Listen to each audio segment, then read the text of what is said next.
And many see this. Many see this. And the rest we will just have to bring along.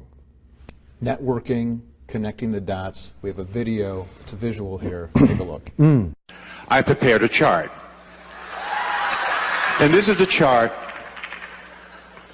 that I think says in another way what he so profoundly provided us today.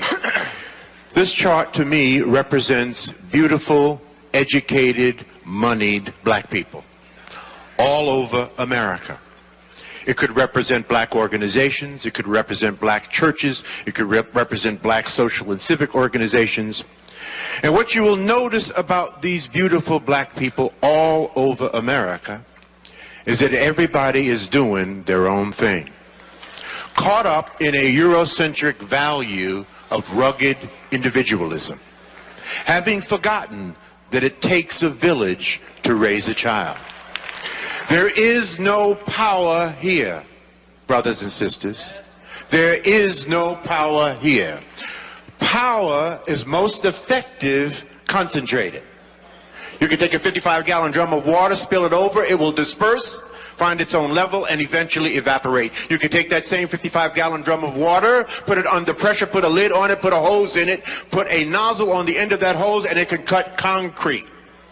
There is no power with us being disconnected. See, there's nothing wrong with dispersion. I live in Cleveland, you live in Atlanta. We have folk in the Caribbean, we have folk in Africa. That's dispersion. That's okay, but we do not have to be disconnected. We are a disconnected people. We are powerless in disconnection. This is where all the power is. You see? This is where all the power is.